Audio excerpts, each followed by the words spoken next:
దానియేలు గ్రంథం 8వ అధ్యాయం 11 నుంచి 20 వచనాలు మనం ధ్యానం చేసుకుందాం. 11వ వచనం, ఆ సైన్యం యొక్క అధిపతికి విరోధముగా తనను హెచ్చించుకొని అనుదిన బలి అర్పణమును నిలిపివేసి ఆయన ఆలయమును పడద్రోసెను. స్తోత్రం దేవ సర్వోన్నతుడా. ఈ సమయంలో ఈ యొక్క వాక్యం ధ్యానిస్తూ ఉండగా ప్రతి వారికి వినగల చెవి గ్రహించగలదు అనుగ్రహించమని నజరుడైన యేసు నామములో ప్రార్థించి నమ్మి పొందుకుని తండ్రి, ఆమెన్. 12వ వచనం, అతిక్రమం జరిగించినందున అనుదిన బలిని నిలుపు చేయుటకై ఒక సేన అతనికి ఇవ్వబడెను. అతడు సత్యముని వ్యర్థపరిచి ఇష్టానుసారంగా జరిగించుచు అభివృద్ధి నొందెను. 13వ వచనం, అప్పుడు పరిశుద్ధులలో ఒకడు మాటలాడగా వింటిని. అంతలో మాటలాడుచున్న ఆ పరిశుద్ధునితో మరి ఒక పరిశుద్ధుడు మాటలాడుచుండెను. ఏమనగా, అనుదిన బలిని గూర్చియు అతిక్రమం జరిగించినందున సంభవించు నాశనకరమైన హేయ వస్తువును గూర్చియు కలిగిన ఈ దర్శనము నెరవేరుటకు ఎన్నాళ్ళు పట్టునని ఈ ఆలయ స్థానమును జన సమూహమును కాళ్ళ క్రింద తొక్కబడు ఎన్నాళ్ళు జరుగునో అనియు మాట్లాడుకొనిరి. 14వ వచనం, అందుకతడు 2300 దినముల మట్టుకే అని నాతో చెప్పాను. అప్పుడు ఆలయ పవిత్రతను గూర్చినటువంటి తీర్పు తీర్చబడును. దానియేలు 8వ అధ్యాయం చాలా ఆసక్తిదాయకమైనటువంటిది. దానియేలు షూషానులో ఉండగా కలిగినటువంటి దర్శనం ఇది. షూషాను చలికాలంలో పారసీక రాజులకు విడిది స్థలం, రాజధాని నగరాల్లో మరి ఇదొకటి అన్నమాట. సో ఇక్కడ ఈ 8వ అధ్యాయంలో మనం గమనించినట్లయితే ప్రియులారా, షూషాను ఓలయు నదీ తీరంలో ఉన్నటువంటి నగరం. ఒకప్పుడు అస్సూరు బనిపాల్ ఈ యొక్క అస్సూరు నగరంలో రక్తం పారేటట్లు చేశాడు. శత్రువులను అందరినీ కూడా ఏం చేశారంటే ఆయన ఊస కొత్తకోసేసాడు అనమాట. ఈ అధ్యాయంలో ఉన్నటువంటి ప్రవచన సంకేతాలు 3: పొట్టేలు, మేకపోతు, చిన్న కొమ్ము. ఇది గమనించాలి. పొట్టేలుకు 2 కొమ్ములు ఉన్నాయి. ఇవి మాదీయ పారసీక రాజ్యాలకు సంకేతం. మేకపోతు మాసిదోనియాకు, గ్రీసు రాజ్య సంకేతం. ఇక్కడ మేకపోతు కొమ్ము అలెగ్జాండర్ అనమాట. అలెగ్జాండర్ యువదశలోనే అకాల మరణం చెందాడు. అతని రాజ్యం 4 భాగాలైంది. చివరికి మాసిదోనియా, ఈజిప్టు, సిరియా రాజ్యాలుగా మిగిలింది. తరువాత ఆంటియోకస్ ఎపిఫనెస్ అనేటువంటి వ్యక్తి ఈ యొక్క ప్రవచనాల్లో కనిపిస్తాడు మనకి. మీరు జాగ్రత్తగా గమనించినట్లయితే ఆంటియోకస్ ఎపిఫనెస్ పాలస్తీనాను జయించి దేవాలయాన్ని అపవిత్రపరిచి ఆ యెరూషలేము దేవాలయాన్ని చియాస్ ఒలింపస్కు ప్రతిష్ఠిత చేశాడు. క్రీస్తు పూర్వం 164వ సంవత్సరంలో దేవాలయం తిరిగి పునఃప్రతిష్ఠితమైనటువంటి సందర్భాన్ని మనం అక్కడ చూస్తున్నాం. పవిత్రీకరణ కాలం 2300 సంవత్సరాలు. మరి ఉదయ సాయంత్రాలు ఈ అధ్యాయంలో ఉన్నటువంటి చిన్న కొమ్ము 7వ అధ్యాయంలో ఉన్నటువంటి చిన్న కొమ్ము కాదు. ఆ చిన్న కొమ్ము అంత్యక్రీస్తు, ఈ చిన్న కొమ్ము దానికి ముందు గుర్తు అనమాట. ఈ ఇద్దరు కూడా గుణగణాలలో ఒక్కటే. ఇది మీరు గమనించాలి. ఈ ఇద్దరు కూడా దేవాలయాన్ని అపవిత్రం చేసినటువంటి వారే. ఈ ఇద్దరు కూడా విగ్రహారాధన చేస్తారు. అయితే ఈ ఇద్దరు వేరు వేరు వ్యక్తులు. ఇది మనం గమనించాలి. దానియేలు అన్నటువంటి నేను 15వ వచనం, ఈ దర్శనము చూచి తిని దాన్ని తెలుసుకొనదగిన వివేకం పొందవలనని ఉండగా మనుష్యుని రూపము గల ఒకడు నా ఎదుట నిలిచెను. దేవునికి స్తోత్రం కలుగును గాక. 16వ వచనం, అంతటా ఓలై నదీ తీరముల మధ్య నిలిచి పలుకుచున్నటువంటి ఒక మనుషుని స్వరము వింటిని. అది గాబ్రియేలు. ఈ దర్శన భావమును అతనికి తెలియజేయమని చెప్పెను. 17వ వచనం, అప్పుడు అతడు నేను నిలుచున్నటువంటి చోటునకు వచ్చెను. అతడు రాగానే నేను మహాభయం ఉంది సాష్టాంగపడి తిని. అతడు, నరపుత్రుడా, ఈ దర్శనము అంత్యకాలమును గూర్చినదిని తెలుసుకొనుము అనెను. 18వ వచనం, అతడు నాతో మాట్లాడుచుండగా నేను గాఢ నిద్ర పట్టిన వాడనై నేలను సాష్టాంగపడితిని కనుక అతడు నన్ను పట్టుకొని లేవనెత్తి నిలవబెట్టెను. 19వ వచనం, మరియు అతడు ఉగ్రత సమాప్తమైన కాలమందు కలగబోనట్టి సంగతులు నీకు తెలియజేయుచున్నాను. ఏలయనగా అది నిర్ణయించినటువంటి అంత్యకాలంను గురించినటువంటిది. 20వ వచనం చూద్దాం తర్వాత మనం. ఇక్కడ తిరుగుబాటు కారణంగా చిన్న కొమ్ముకు ఒక సమూహము రోజు మరి అర్పించవలసినటువంటి అప్పగించడం జరిగిందనమాట. అయితే అది ఇష్టం వచ్చినట్లు జరిగిస్తూ వరదిల్లుతూ ఉంది. దాని వలన సత్యం అనేటువంటిది ఏమైందంటే నేలమట్టం అయిపోయిందనమాట. ఇక్కడ అంతియోకస్ కాలంలో ఇజ్రాయేల్ ప్రజలకు వాటిల్లినటువంటి విపత్తుకు కారణం ఇదే అన్నమాట. దేవునికి వ్యతిరేకంగా వారు తిరుగుబాటు చేశారు. అంతియోకస్ అనేటువంటి వాడు జూపిటర్ అనేటువంటి దేవతను పూజిస్తాడు, విగ్రహారాధికుడు. ఈ జూపిటర్ దేవతకు తానే అవతారం అని చెప్పేసి అంతియోకస్ నమ్మాడు. తన పేరు థియోస్ ఎఫిపనెస్ అని చెప్పుకున్నాడు. అనగా దేవత అవతారము లేదా దేవత ప్రత్యక్షం అని చెప్పుకున్నాడు అన్నమాట. ఈ యొక్క చిన్న కొమ్ము రాను రాను రెచ్చిపోయింది. 8:14 అందుకు అతడు 2300 దినముల మట్టుకి అని నాతో చెప్పింది. వింటున్నారా? కాబట్టి ఇక్కడ అప్పుడు ఆలయ పవిత్రతను గురించిన తీర్పు తీర్చబడును అంటూ ఉన్నాడు. అంటే అప్పుడు పవిత్ర స్థానం అతిక్రమం నుండి విడుదలవుతుంది. పరిశుద్ధుడు పవిత్రుడు అంటే పరలోక జీవి అనగా మానవతాతీతుడైనటువంటి వ్యక్తి. నాశనకరమైనటువంటి హేయ వస్తువు. దేవాలయం అపవిత్రమై ఉండడం 2300 రెయింబావుళ్ళు అనమాట. ఇక్కడ గమనించాలి, 2300 ఉదయ సాయంత్రాలు కలిసి 1150 రోజులు అని చెప్పి అర్థం. అంతియోకస్ ఆలయాన్ని అపవిత్రం చేసినటువంటి రోజుకు యూదులు తిరిగి సరిచేసినటువంటి రోజుకు అంతరం సుమారు 1150 రోజులు అనమాట. అంటే క్రీస్తు పూర్వం 168 నుంచి 165 వరకు అని మనకు అర్థం. ఇక దేవాలయం శుద్ధమైనటువంటి రోజు యూదులకు పండగ. దానినే జ్యోతుల పండగ అని కూడా అంటారనమాట. జ్యోతుల పండగ. యోహాను 10:22-23 ఆలయ ప్రతిష్ఠిత పండుగ యెరూషలేములో జరుగుచుండెను, అది శీతాకాలం అని ఇక్కడ కొత్త నిబంధనలో మనకి యోహాను గారు రాసినటువంటి మాటల్లో మనకి చూస్తూ ఉన్నాం. ఈ రోజును యూదులు నేటి వరకు కూడా జ్ఞాపకం చేసుకుంటూనే ఉన్నారు. ఈ పండుగ పాత నిబంధనలో పేర్కొనబడి ఉండలేదు. పాత కొత్త నిబంధనల మధ్య కాలంలో జరిగినటువంటిది అన్నమాట ఈ పండుగ. ఇది గమనించాలి. ఈ యొక్క దర్శనం చూసి దానియేలు కలవరం చెందాడు. దాని భావం ఏంటో తెలుసుకోవాలని చెప్పి ఆశించాడు. గాబ్రియేలుతో వచ్చి దానియేలుకు దర్శనం భావం వివరించాడు. ఆ బైబిల్లో మొట్టమొదటిసారిగా గాబ్రియేలుతో పేర్కొనబడ్డాడు అక్కడ. వింటున్నారా? మరియమ్మ గారి దగ్గరకు వచ్చినప్పుడు కాదు, కానీ ఇక్కడ దానియేలు దగ్గరే గాబ్రియేలు దూత గురించి ఉంది. ఈ దర్శనం అంత్యకాలం గురించినటువంటిది అనమాట అని చెప్పి గాబ్రియేలు చెప్పాడు. ఈ చిన్న కొమ్ము అంతియోకస్ ఎపిఫనీస్ అనమాట. వీడు అంత్యక్రీస్తుకు ముందు గుర్తు సూచన అనమాట. ఇది అంత్యకాల దర్శనం అంటే, అంతేగాని ఇది కాలాంతం కాదు. అంత్యకాల దర్శనం కానిది ఇది మాత్రం కాలము యొక్క అంతం, యుగాంతం కాదు అని చెప్పడమాట. అంత్యకాలం అంటే మహాశ్రమల కాలం. దానిని యేసుక్రీస్తు ప్రభువారు కూడా పేర్కొన్నాడు. అంత్యపురుషుడు అంటే పాపపురుషుడు. ఈ పాపపురుషుడు దానియేలు గ్రంథం 7వ అధ్యాయంలో ఉన్నటువంటి చిన్న కొమ్ము. ఈ ప్రవచనం సుదూర భవిష్యత్తును మనకి చూపెడుతూ ఉందన్నమాట. చాలా దూర భవిష్యత్తుని చూపిస్తుంది. ఈ యొక్క అంత్యోకస్ ఎపిఫనీస్ కూడా ఇది అంత్యకాలమే. ఆ రోజులు రాబోయేటువంటి క్రీస్తు విరోధ కాలాన్ని సూచిస్తూ ఉన్నాయి. వీడు క్రీస్తు పూర్వం 2వ శతాబ్దంలో సిరియాలో రాజ్యమేలినటువంటి యూదులకు బద్ధశత్రువు అంటియోకస్.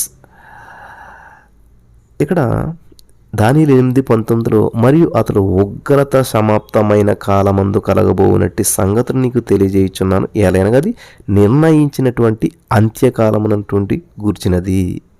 నీవు చూచిన 2 కొమ్ములు గల ఆ పొట్టేలున్నదే, అది మాదీల యొక్క పారసీకుల యొక్క రాజులను సూచిస్తూ ఉంది. ఇక్కడ అంత్యోకస్ చూసినట్లయితే మరి ఇది అతనికి అంత్యకాలం ఇది. ఆ రోజులు రాబోయేటువంటి క్రీస్తు విరోధ కాలాన్ని సూచిస్తూ ఉన్నాయి. గమనించాలి. వీడు క్రీస్తు పూర్వం 2వ శతాబ్దంలో సిరియాలో రాజ్యమైనటువంటి యూదులకు బద్ధ శత్రువు అనమాట. గమనించాలి ప్రియమైనటువంటి సహోదరి స్నేహితులారా. అంతియోకస్, ఈ అంతియోకస్ రాబోయేటువంటి యేసుక్రీస్తుకి విరోధికి సూచన అనమాట. రాబోయే క్రీస్తు విరోధికి సూచనగా పరిగణిస్తారు. మరి క్రీస్తు విరోధి లక్షణాలన్నీ కూడా అంతియోకస్ ఎపిఫనీస్లో మనకి స్పష్టంగా కనిపిస్తూ ఉన్నాయి. జాగ్రత్తగా గమనించినట్లయితే ప్రవచన సంకేతాలు విశ్వాసులకు ఎంతో అర్థవంతమైనటువంటివి. దానియేలు గ్రంథంలో సంకేతాలను మనం సమీక్షించుకోవాలి. మరొకసారి ఇవన్నీ కూడా అప్లై చేసుకోవాలి, గ్రహించాలి. ఇక్కడ దానియేలు 7:7 పిమ్మట రాత్రి ఎందు నాకు దర్శనం కలిగినప్పుడు నేను చూచుండగా ఘోరమును భయంకరమును 4వ జంతువు ఒకటి నాకు కనబడిన. అది తనకు ముందుగా ఉన్నటువంటి ఇతర జంతువులకు భిన్నమైనటువంటిది. అది మహాబలము మహత్యములు గలది. దానికి పెద్ద ఇనుప దంతములను 10 కొమ్ములను ఉండెను. అది సమస్తమును భక్షించుచు తుత్తు నీలుగా చేయుచు మిగిలినటువంటి దానిని అక్కడ ఏం చేస్తుందో మనం చూస్తున్నాం. దానియేలు గ్రంథం 3వ అధ్యాయంలో చూసినట్లయితే నెబుకద్నెజరు ఒక ప్రతిమను చేసి నిలిపాడు. రాజులు ఇలాంటి ప్రతిమలను, స్తూపాలను, స్తంభాలను చేసి వాళ్ళ యొక్క ఘనత, గొప్పతనాన్ని చాటుకోవటానికి చేస్తారన్నమాట. ఇంత పెద్దది, అంత పెద్దదని చెప్పేసి ప్రజా ప్రయోజనార్థం కాదు, వాళ్ళ ఘనత కోసం మాట ఇదంతా కూడా. దానియేలు దర్శనాలు ప్రవచన సంకేతాలతో రాజకీయమైనటువంటి వాస్తవాలను తెలియజేస్తూ ఉన్నాయి. జంతువులు, మృగాలు దానియేలుకు కనిపిస్తూ ఉన్నాయన్నమాట. ఇక్కడ మనం ఇక్కడ చూసినట్లయితే ప్రియమైనటువంటి సహోదరి, స్నేహితులారా, ఈ దానియేలు గ్రంథం 8వ అధ్యాయంలో కొన్ని వాస్తవాలు మనకి తెలియజేయబడుతూ ఉన్నాయి. దానియేలు గారికి వచ్చిన దర్శనం ప్రతిదీ కూడా చాలా అద్భుతమైనటువంటి అర్థం కలిగినటువంటిది. దేవునికి స్తోత్రము కలుగును గాక. హల్లెలూయా. దానియేలు గ్రంథం 2వ అధ్యాయంలో ఉన్నటువంటి ఈ యొక్క లోహ సంకేతాలు ఏవైతే ఉన్నాయో, బబులోను బంగారం, మాదీయ పారసీకం వెండి, గ్రీసు ఇత్తడి, రోమేమో ఇనుము, ఇది దేవుని రాజ్యం పై నుండి వచ్చినటువంటి దివ్యమైనటువంటి రాయి అని మనం గమనించాలి. ఇక్కడ దేవునికి స్తోత్రం కలుగును గాక. ఇది చాలా ప్రాముఖ్యమైనటువంటి విషయం. ఇక్కడ దానియేలు గ్రంథం 7వ అధ్యాయంలో సింహము బబులోను, ఎలుగుబంటి మాదీయ పారసీకం, చిరుతపులి గ్రీసు, మృగం, ఇవన్నీ చూస్తాం మనం. దానియేలు గ్రంథం 8వ అధ్యాయంలో అయితే పొట్టేలేమో మాదీయ పారసీక రాజ్యం, మేకపోతేమో గ్రీసు. 11వ అధ్యాయంలో ఉత్తరం నుంచి వచ్చినటువంటి రాజు గ్రీసు. మరి ఇలాంటి ఎన్నెన్నో రాజ్యాలను మనం చూసినా కానీ మనం ప్రభువైన యేసు రాజ్యాన్ని నిరీక్షించుచున్నాం.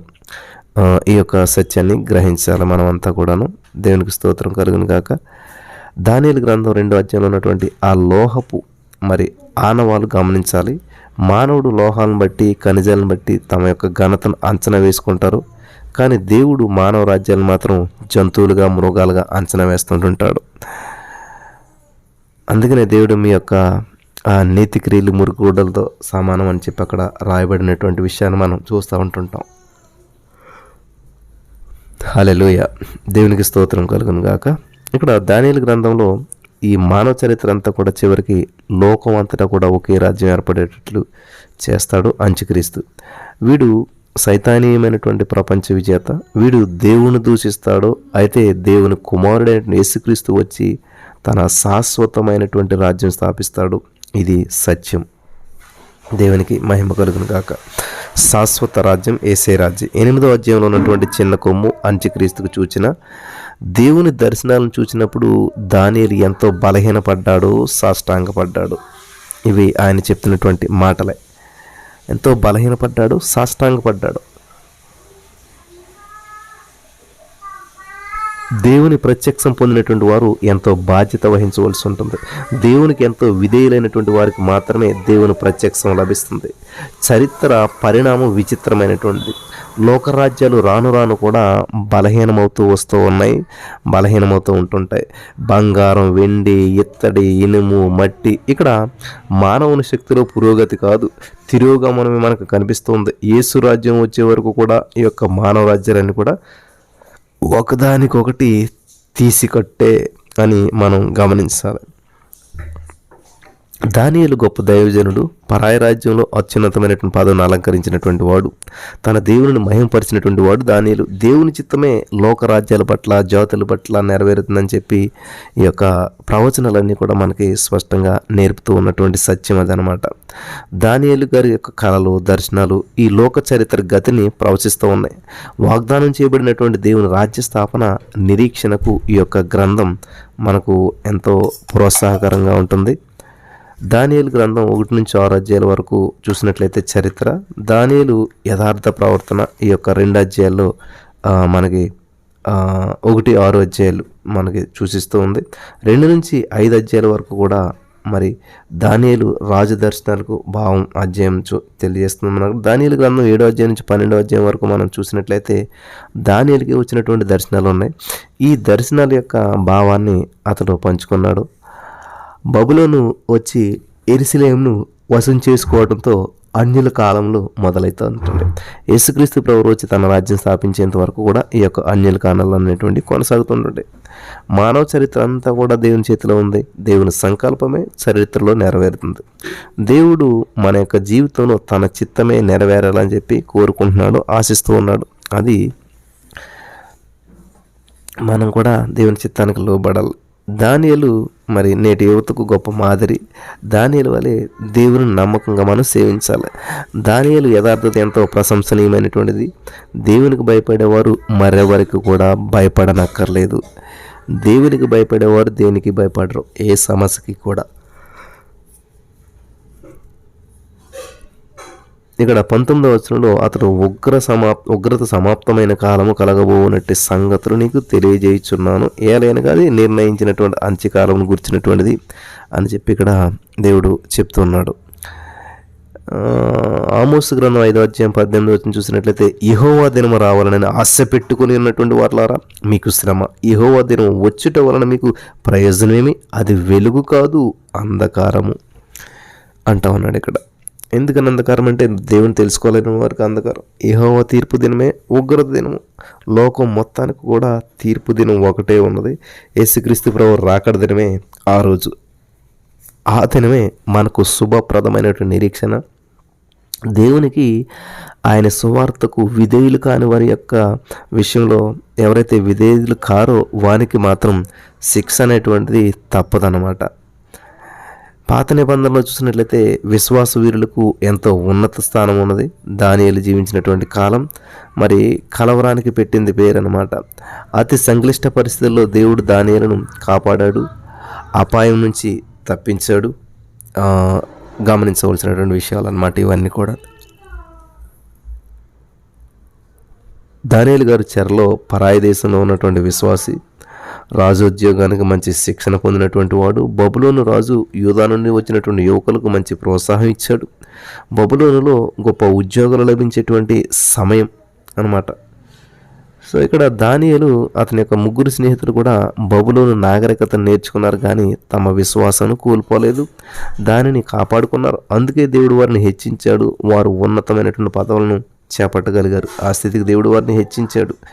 విశ్వాసం దెబ్బతినలేదు వాళ్ళు. యేసులాగే కలల భావం చెప్పగలిగేటటువంటి ప్రాపకం దానియేలు సంపాదించాడు. పరలోక దేవుడే దానియేలుకు అట్టి జ్ఞానం ఇచ్చాడు. దేవునికి స్తోత్రం కలుగును గాక. హల్లెలూయా. ఇది దేవుని దగ్గర నుంచి వచ్చే జ్ఞానమే, దైవికమైన జ్ఞానం అన్నమాట. ఇక్కడ మీరు గమనించినట్లయితే నా ప్రియమైనటువంటి సహోదరి స్నేహితులరా, తర్వాత దర్శనం చెట్టు దర్శనం. చెట్టు అనగా నెబుకద్నెజరు, అతని రాజ్యం చెట్టులాగే పడిపోయింది. తర్వాతదే బెల్షెజరు, విందుశాలలో గోడ మీద రాత. దేవుని తీర్పు గురైనటువంటి బెల్షెజరు హతమయ్యాడు. వింటున్నారా? హతమైపోయాడు అనమాట. తర్వాత దర్శనం చూసినట్లయితే మరి ఇక్కడ మనం సింహాల గుహలో దానియేలుకు విశ్వాస పరీక్షలో ఘన విజయం సాధించినటువంటిదిగా చూస్తూ ఉన్నాం. అటు యూదులకు ఇటు నేటి తరం క్రైస్తవులందరికీ కూడా దానియేలు గారు ఒక గొప్ప మాదిరి. పాత నిబంధన ప్రవక్తలలో యేసు రెండవ రాకడం ఎంతో వివరంగా ప్రవచన సంకేతాల ద్వారా ప్రకటించినటువంటి మేటి దైవజనుడు దానియేలు. దానియేలు గారి యొక్క సందేశాన్ని విరివిగా ఉదాహరించినటువంటి వాడు ప్రకటన గ్రంథకర్త అయినటువంటి యోహాను గారు అనమాట. దానియేలు గారి గురించి ఎక్కువగా యోహాను గారు వివరిస్తూ వచ్చున్నాడు. దానియేలు గ్రంథం 8వ అధ్యాయం 13వ వచనంలో చూసినట్టు, అప్పుడు పరిశుద్ధులలో ఒకడు మాటలాడగా వింటిని, అంతలో మాటలాడుచున్న ఆ పరిశుద్ధులతో మరి యొక్క పరిశుద్ధుడు మాటలాడుచుండును, ఏమనగా ఆనుదిన బలిని గురించి అతిక్రమణం జరిగించిన దాని గురించి సంభవించు నాశనకరమైన హేయ వస్తువును గురించి అనమాట. సో ఇవన్నీ కూడా ఈ దానియేలు గారి గురించి యోహాను గారు మాట్లాడారు. అంటియోకస్ ఎపిఫానెస్ అంత్యక్రీస్తుకు ముందు గుర్తు. అంత్యక్రీస్తు ఇజ్రాయేల్తో స్నేహం కలిగినట్లే ఉండి పరిశుద్ధాలయం పైన దండెత్తాడు. దాన్ని వశపరుచుకొని అందులో ఉన్నటువంటి తన ప్రతిమను స్థాపించి దేవుని యొక్క స్థానం ఆక్రమించి అక్రమం జరిగిస్తాడు అని చెప్పేసి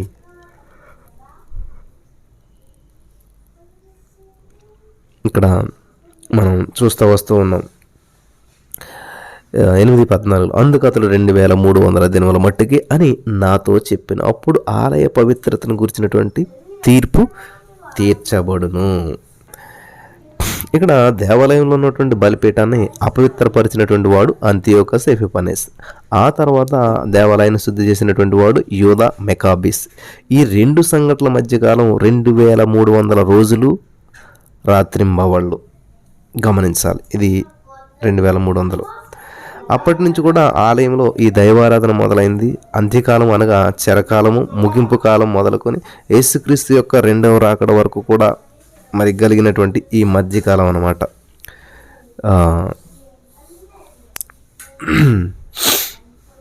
ఇక్కడ చూసినట్లయితే ప్రియులారా, యేసుక్రీస్తు ప్రభువారి యొక్క రెండవ రాకడకు ముందు ఎపిఫనీస్ చేసినటువంటి అక్రమ కార్యములు మరీ విస్తృతంగా జరుగుతాయి. ఈ కాలంలో దేవుడు ఇజ్రాయేలుపై మరీ కఠిన చర్య తీసుకుంటాడు. ఈ యొక్క విషయాన్ని గమనించాలి. అన్యజాతుల ద్వారా ఈ విధంగా దేవుని యొక్క క్రమశిక్షణ విధానం నెరవేరుతుంది. ఈ కాల విభాగాన్ని దేవుడు అన్యుల కాలములు అని చెప్పి పేర్కొన్నాడు. ఆలయ పవిత్రతను గురించినటువంటి దేవుని యొక్క తీర్పు ఈ వాక్యంలో స్పష్టం చేయబడింది. దేవునికి స్తోత్రం కలుగును గాక. హల్లెలూయా. ఇక్కడ వాడు బలి అర్పణను నిలిపివేసి వాడు తనను తాను హెచ్చించుకుంటూ అక్రమాన్ని జరిగిస్తాడు. ఎపిఫనీస్ అంత్యక్రీస్తు లక్షణాలు కలిగినటువంటి వాడు సత్యాన్ని వ్యర్థపరుస్తాడు, ఇష్టానుసారంగా ప్రవర్తిస్తాడు అన్నమాట, ఎవరిని కేర్ చేయకుండా. దానియేలు ఈ దర్శనం చూశాడు కానీ దాని అర్థం తెలుసుకునేందుకు అతనికి వివేకం కావాలి. అలాగే దేవుని వాక్యం నందల ఆధ్యాత్మికమైనటువంటి అర్థం గ్రహించుటకు దేవుడు మనకి వివేకం అనుగ్రహించాలి. లేనట్లయితే అది మన వల్ల కాదు, మనం గ్రహించలేము. దానియేలు గారు యొక్క మరి దేవుడు గాబ్రియేలు దూతను పంపించి దానియేలుకు దర్శన భావం బయలుపరిచాడు. దానియేలు గారు సాష్టాంగపడటం అతని యొక్క వినయశీలాన్ని మనకు తెలియజేస్తుంది. దూతకి సాష్టాంగపడినటువంటి సందర్భం. ఇక్కడ దానియేలు గ్రంథ ధ్యానాలు మనల్ని యేసుక్రీస్తు రెండవ రాకడకు సిద్ధపరచాలని చెప్పి దేవుని యొక్క చిత్తం అన్నమాట. అది అందుకనే దేవుడి గ్రంథాన్ని ఇక్కడ పెట్టాడు. ప్రకటన గ్రంథం 21:24 చూసినట్లయితే, జనములు దాని వెలుగునందు సంచరింతురు, భూరాజులు తమ మహిమను దానిలోనికి తీసుకొని వత్తురు. ప్రకటన 21:24. హల్లెలూయా. దేవునికి స్తోత్రం కలుగును గాక. ఇక్కడ ఈ 8వ అధ్యాయం ద్వారా మనం కొన్ని ప్రాముఖ్యమైన సత్యాలు మనం నేర్చుకున్నాం.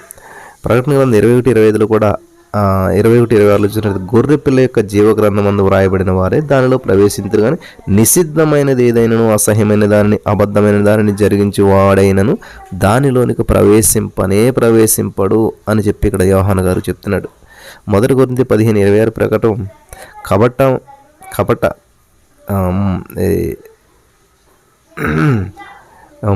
1 కొరింథీ 15:26 ప్రకారం కపట నశింపచేయబడు శత్రువు మరణము. సమస్తమును ఆయన లోపరచబడినప్పుడు దేవుడు సర్వముగ నిమిత్తం కుమారుడు తనకు సమస్తమును లోపరిచి, ఇక్కడ ఈ యొక్క విషయాన్ని గమనించాలి. దేవునికి తానే లోబడును. 1 కొరింథీ 15:28. కాబట్టి ఈరోజు నేను మాట్లాడుతున్నప్పుడు ఏమైనటువంటి సహోదరి స్నేహితులారా, ఈ వాక్యం ద్వారా దేవుడు మనల్ని బలపరచును గాక. ఆమేన్.